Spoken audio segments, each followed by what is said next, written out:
Boss Baby. During the time this movie came out, DreamWorks was slimming down to the point that it really concerned people. It even got to the point that they ended up canceling some of their projects, including a sequel to The Croods and an original musical set in the Australian outback. And yet, with those interesting ideas scrapped, it's really surprising how they ended up keeping this one. I mean, with the way that it markets itself, all it's telling me is that it's a movie where Alec Baldwin is a baby. That's it. It's an idea that's as simplistic and dumb as that movie where Kevin Spacey is a cat. I know that technically they did take this from a children's book by Maria Frazee, but still, if you're bringing in that small of a concept into a movie, especially one that is animated, you better pull off something amazing with it. But when the idea is given to the hands of DreamWorks Animation, can they make this movie feel like a real boss? Or is this as enjoyable as a poopy diaper? Let's find out. The story. Even if it doesn't really have much of a premise, DreamWorks must have conjured up something special in the execution to make things up, right? Nope.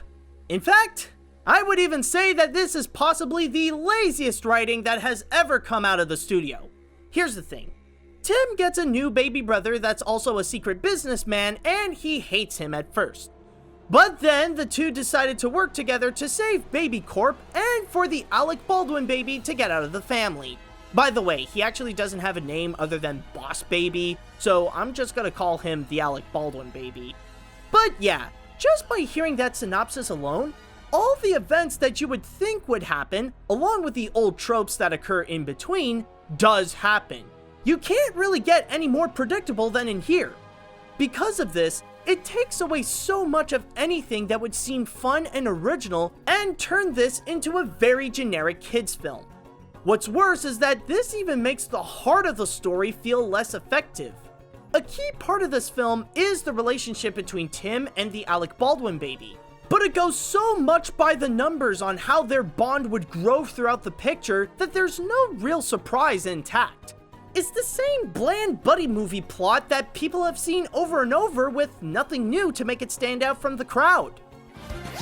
Oh, isn't he adorable? Oh, I've got one for you too! Ahoy, matey! Ooh. What? Bummer. As for the humor of this movie, the most that I could say is, while it has its good moments, a lot of it came out flat.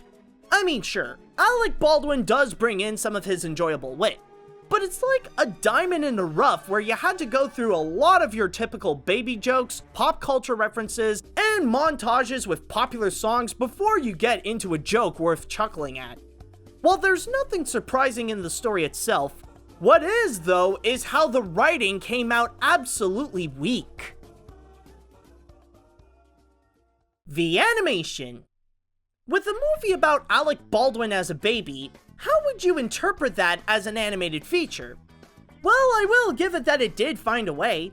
The overall style of the feature is supposed to be reminiscent of the classic cartoons from the 1950s and the 1960s, paying homage to tunes such as the UPA films, the works of Ward Kimball, and most notably, the Ralph Phillips cartoons by Chuck Jones. On several occasions, there are times when Tim would go into his imagination and think up of adventurous stories where the colors become more bright and flat, and the additional characters that would come in have a more cartoony design. Visually, they are the moments that stand out the most in this picture, but they don't often appear, so let's just look at what we get for the most part.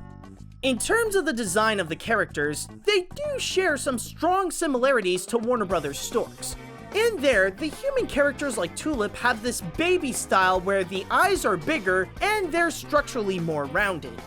In here though, it uses the same principles, but maybe more exaggerated with the giant eyes and the stubby little hands. In fact, it's a lot more apparent on Tim. As for the character animation, I'll admit that the animators did well to have them move as energetic and humorous as possible. I mean, they certainly feel like better comedians than the writing. Both the animators and Alec Baldwin are responsible for making the baby as enjoyable to watch as they can. Called efficiency, Templeton. The average toddler spends, what, 45 hours a year on the potty? I'm the boss. I don't have that kind of spare time. However, even if the movie did the most it can do visually, it does leave a bit of disappointment because you know that DreamWorks can do better than this. I mean, if you look at a couple of their recent films like Home and Trolls, sure, there's some of the studio's weaker films, but at least the animation can offer something that's bigger than life, both in its creativity and in the execution. With The Boss Baby though, there isn't a lot that would spark the imagination. Sure, you do get the environment of Baby Corp, Puppy Co, and those retro cartoon moments, but they're not enough to really make this an entire animated feature. This could have easily been a live-action animation hybrid and nothing would change. It's certainly not DreamWorks' best animation, but they did do the most they could do with a movie like this. The characters. In many other movies, they would offer characters that would contain a lot either in quantity or in quality, or in some rare instances, both. This one, however, has neither. Not only are there only a handful of characters presented in this film, but they all come out as just these simplistic tropes that's supposed to cover one job for this picture. You got Ted and Janice as the loving parents, you got the Alec Baldwin Baby's employees that are meant to spice up the comedy, and you got Francis, who is the CEO of Puppy Co, and the main villain that wants revenge on Baby Corp with the help of his tough brother Eugene. And then you have the main characters. Starting off with Tim, he's the typical over-imaginative kid that's happy with all the attention he's getting from his folks. But when the baby came into the scene, his main mission is to find a way to ultimately get him out of the family. As for the Alec Baldwin Baby, he's on a mission to save his company so that people will love babies more than puppies. Behold our mortal enemy. Puppies. Aww. No! That's exactly the problem. This is war. Admittedly, the best aspect of this feature has to be the voice acting, especially from Baldwin as the baby and the grandson of animation legend Ralph Bakshi, Miles as Tim. Sure, they're just playing your typical roles like Miles as being a kid and Alec is doing the same thing that he did as the boss in 30 Rock, or that dumb blonde orange guy no one likes on Saturday Night Live. However, the charisma that they deliver onto their characters is what gives them a personality. But even with a great performance, they can only do the most with the material that they got, and that's what brings them down. Since the writing is so dull and unoriginal, it also makes the characters dull and unoriginal, especially when there's no sense that they're in danger because you know how they'll end up. The actors do a pretty good job. It's just the concept of these characters is what will ultimately make them easily forgettable.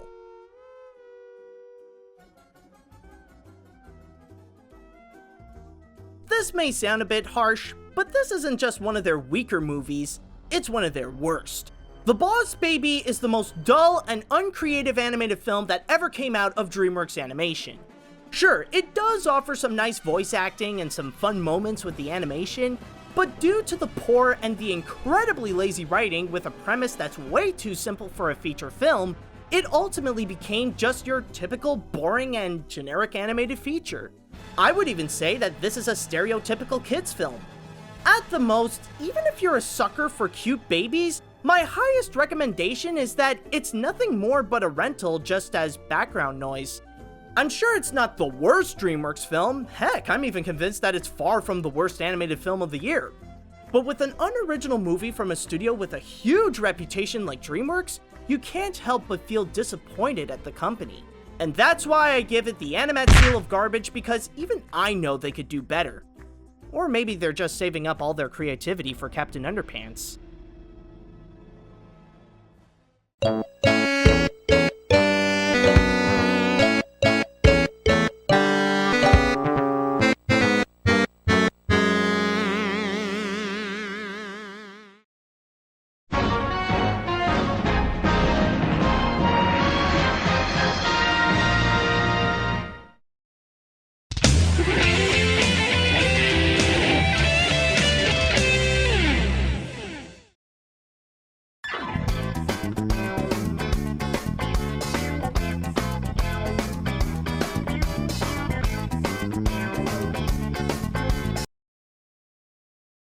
I've never been so humiliated in all my life.